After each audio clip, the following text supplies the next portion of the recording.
Imagine stepping onto a concrete court. You're a teenager, and you're staring down defenders who are older, heavier, and practically made of brick. Oh, yeah. Terrifying. Right. And you basically have two choices. You can try to push through them and get completely crushed, or, figure out a way to become totally untouchable. You have to become a ghost, like a moving target they simply cannot pin down. Exactly. And today we are tracking that ghost. Welcome to today's deep dive, where we're digging into a pretty massive stack of sources for you. Yeah, we've got tactical breakdowns from Coach's Voice, some really fascinating internal FIFA Academy documents, performance metrics from Swoopo, and some reports straight from the Instituto Neymar Jr. Our mission today is to look at the raw data and figure out the actual mechanics of Neymar's career. Right, looking beyond just the viral highlight reels. Exactly. We want to understand the biomechanics of, how his highly evasive style was forged, plus the tactical geometry that allowed him to shatter records for his clubs in Brazil. And of course, the devastating physical cost of playing that way. Yeah, we can't ignore that. Or the stark, really polarizing dichotomy of his life off the pitch. So, to really understand the global superstar, the data tells us we have to start by looking at a pretty profound physical limitation. Which is kind of ironic, right? Totally. The FIFA Academy sources highlight a detail that feels completely counterintuitive given the player he became. When Neymar was discovered playing futsal by the Santos legend Zito, he was incredibly thin. Like, visibly fragile compared to his peers. Exactly. And we really need to look at the environment he was in, because futsal isn't just indoor soccer. No, not at all. You're playing on this hard, concrete-like surface with a heavier ball in a severely compressed space. You can't just, kick the ball past a defender and rely on your sprint speed. Because you'll immediately run out of bounds. Right. The only way to survive is to keep the ball literally glued to your feet and process the geometry of the defenders in, like fractions of a second. And that environment wired his brain for rapid decision-making. But moving from a futsal court to a full-size grass pitch against aggressive adult defenders. That's a huge jump. A massive jump. It posed a critical threat to a kid with his slight frame. The academy fitness coach at Santos Lima recognized that traditional methods just wouldn't work. Because if you try to force Neymar to spend hours in the gym bulking up, you basically destroy his agility. Precisely. So Lima suggested this incredible tactical innovation. He called it the floating roll. Break that down for us. What does that actually look like on the pitch? Well, in traditional setups, a player is anchored to a specific zone. Like a winger stays on the sideline, a striker stays up top, and they have strict defensive duties. Right. A floating roll throws that entirely out the window. Lima essentially gave Neymar a free pass to drift wherever he found pockets of empty space. Just hunting for space. Yeah, focusing purely on getting the ball and attacking the box without the responsibility of dropping back and constantly colliding with bigger players. It makes me think of like a lightweight martial artist, realizing they absolutely cannot trade blows with a heavyweight. Oh, that's a great analogy. If you stand in the pocket, you get knocked out. Yeah. So you adopt this highly evasive, constantly shifting footwork. Lima basically taught him that his survival depended on becoming a target the defense couldn't even get their hands on. And the biomechanics of his dribbling evolved directly from that survival instinct.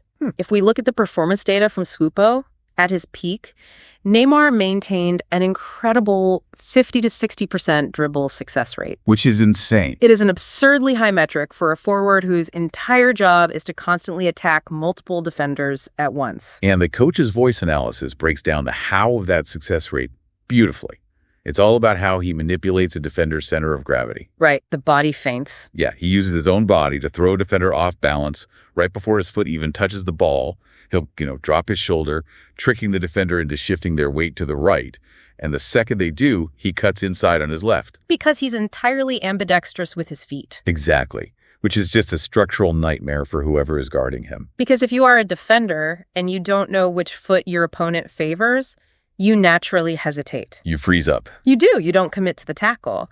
And that fraction of a second of hesitation is the only window he needs to accelerate past you. Which brings us to the theatrical side of his mechanics. The feints, the step-overs, and, his famous rainbow flick. Oh, the rainbow flick. For anyone unfamiliar, a rainbow flick is where a player literally traps the ball between their heels, rolls it up the back of their own leg, and scoops it in an arc completely over the defender's head. And it's so often viewed as pure showboating. Just mocking the defense. It looks like showboating, yeah, but in Neymar's case, it's highly functional evasion. We see the ultimate culmination of this in 2011. Oh, the Flamengo goal. Yes, he's 19 years old, playing for Santos against Flamengo, and he scores a goal that wins the FIFA Puskás Award. And that award is given to the scorer of the most aesthetically beautiful goal in the world that year. Exactly, and the geometry of that solo run is staggering.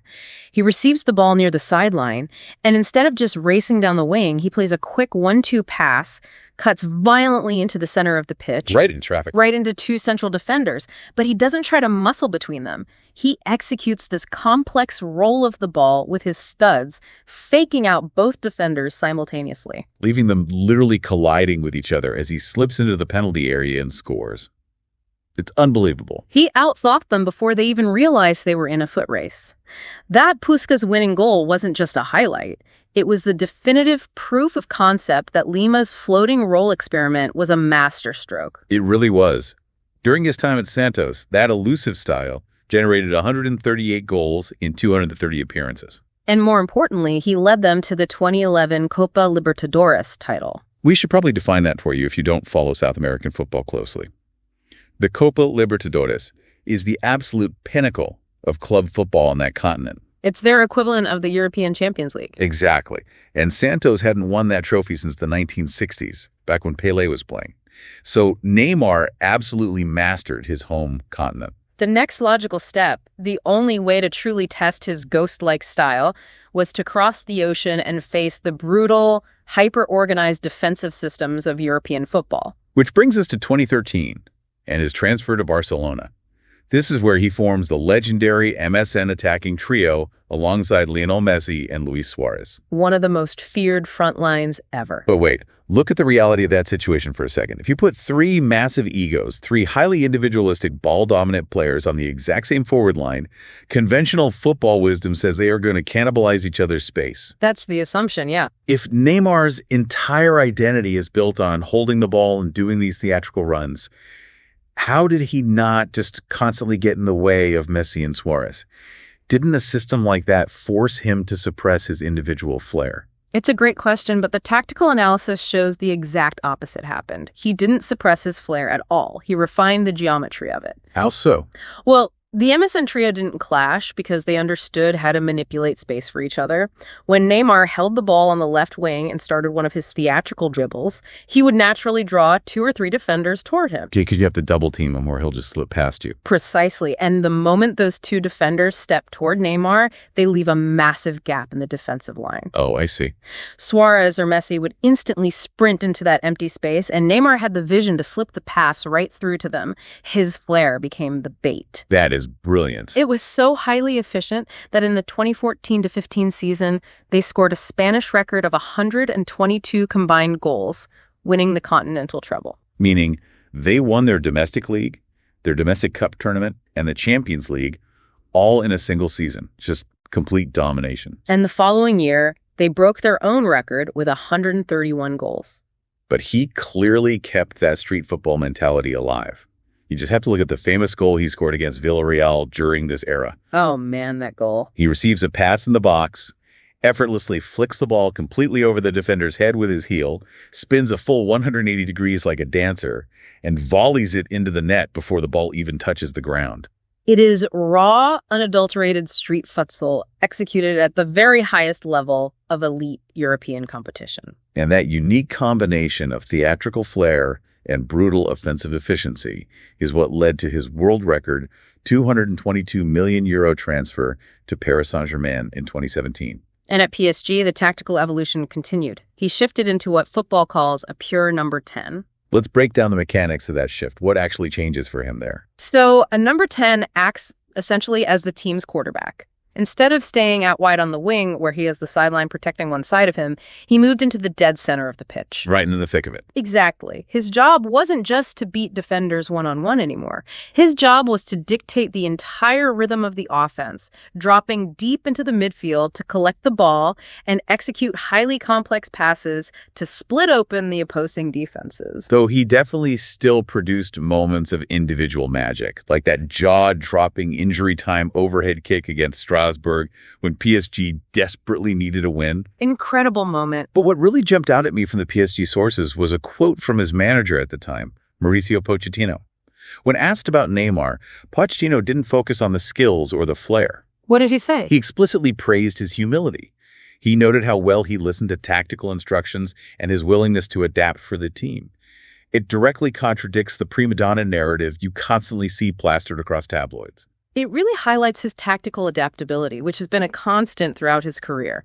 We see that adaptability through his later moves as well, including his brief stint at the Saudi club Al Hilal, where he technically won the league title despite only playing 3 games due to injury. Right. And of course, his highly anticipated return to his boyhood club, Santos, in 2025. That brings things full circle at the club level. But we have to analyze his international career too, because operating as that central number 10 for the Brazilian national team resulted in this intense collision between historic, record-breaking highs and devastating physical consequences. Let's establish the historic highs first. He led Brazil to their first ever Olympic gold in men's football in 2016. A huge deal for Brazil. Massive. But the milestone that truly cemented his legacy occurred in September 2023, during a match against Bolivia. Neymar scored his 78th and 79th goals for Brazil, officially surpassing Pele's record of 77 goals to become the nation's all-time top male goal scorer. Exactly, eclipsing Pele's goal tally. It's almost impossible to overstate the cultural weight of that achievement in Brazil. But the sources are very clear about the brutal physical cost of this play style. The very thing that makes him elite, holding the ball, acting as the quarterback, drawing multiple defenders. It means he takes a horrifying amount of punishment. The data shows he was statistically the most fouled player in France's Ligue 1 for years. Internationally, opponents treat him like a heavy punching bag. It really forces us to look at the structural sustainability of his mechanics. And I genuinely struggle with this aspect of his career. At what point does holding onto the ball stop being a tactical advantage and start becoming a massive liability? How do you mean? Well, if you know the opposing team's entire game plan is to aggressively hack you down, and you insist on holding the ball anyway, aren't you actively hurting your team by constantly putting yourself on the injury list? I see your point. But the Swooppo performance metrics illustrate exactly why he takes that risk. It goes back to that tactical geometry we discussed at Barcelona. Drawing the defenders. Yes. When he holds the ball in the center of the pitch and absorbs the attention of 3 massive defenders, he is creating acres of open space for his teammates. He isn't just a goal scorer, he's an elite creator. Right. He actually surpassed Landon Donovan's long-standing international assist record. The tactic works beautifully on paper. But the martial arts analogy comes back to haunt him here. When he went to PSG and started playing in the center of the pitch, the lightweight evasion artist was suddenly operating in the most crowded physical area of the field. Yeah, he was constantly getting trapped in the clinch by defensive heavyweights. You can't just absorb micro-traumas from brutal tackles week after week without something giving way. The human body simply isn't built for that sustained level of impact, and that's exactly what the medical data shows. The constant aggressive fouls led to chronic issues, culminating in the devastating ACL rupture he suffered in late 2023. That was tough to watch. It wasn't just bad luck. It was a structural failure caused by years of targeted physical abuse. Furthermore, the Swooper analysis points to a quantifiable decline in his offensive output. Fewer goals, fewer key passes, lower dribble success rates. Which all happened in the periods immediately following these major reconstructive injuries. Exactly. The flair wins matches, but the physical toll severely diminishes his longevity. Which brings us to the final and perhaps most complex layer of our deep dive. If you're listening to this, you might be trying to reconcile the tactical genius we've just broken down with the guy you see in the tabloid headlines. It's a sharp contrast. Very. The intense, almost suffocating scrutiny Neymar draws from defenders on the pitch is perfectly mirrored by the spotlight he faces off of it.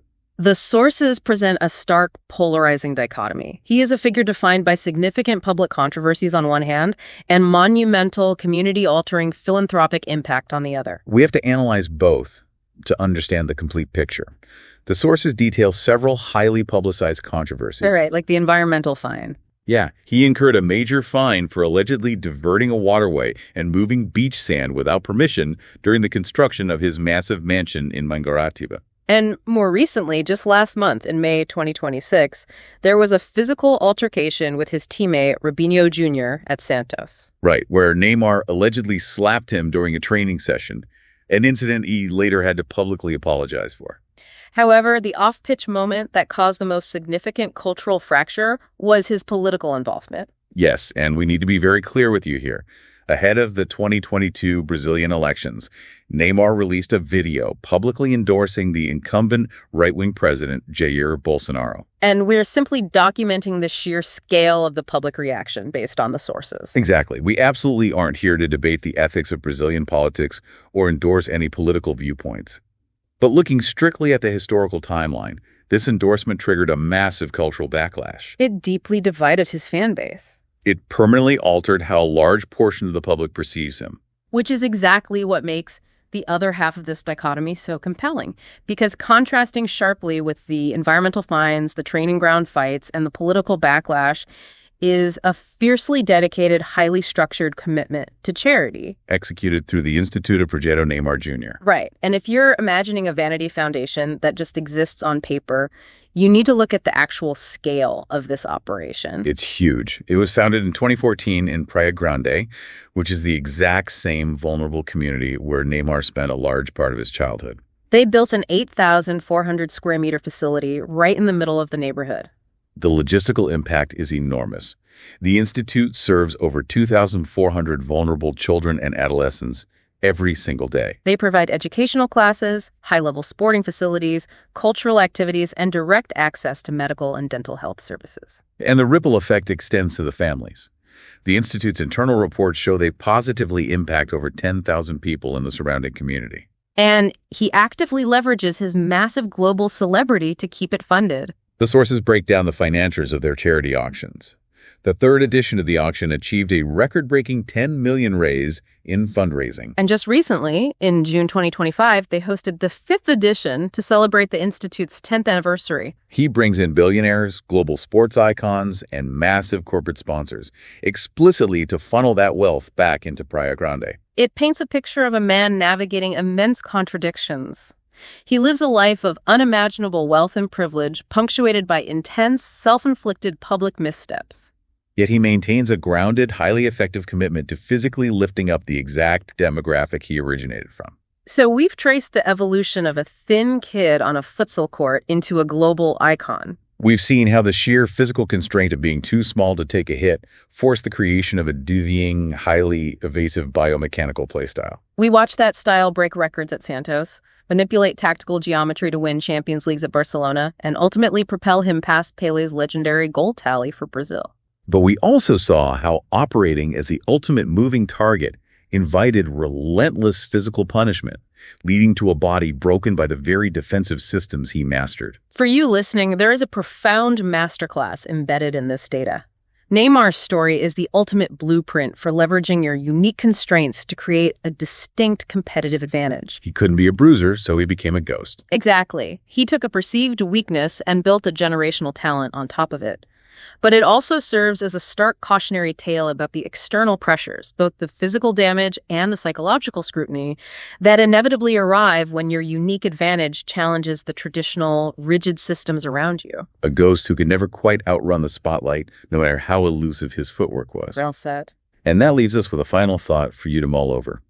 As Neymar navigates his final chapter back at Santos here in 2026, take a look at the current landscape of global football. It's changing fast. It really is. Academies today are increasingly obsessed with rigid, systematic tactics. They prize passing efficiency, physical dominance, and robotic conformity above all else. It's a completely different environment. So we have to wonder, is Neymar Jr. one of the last true street-style superstars? Will the heavily sanitized, hyper-structured game of the future ever allow the creation of another player who prioritizes raw, theatrical creativity over tactical conformity?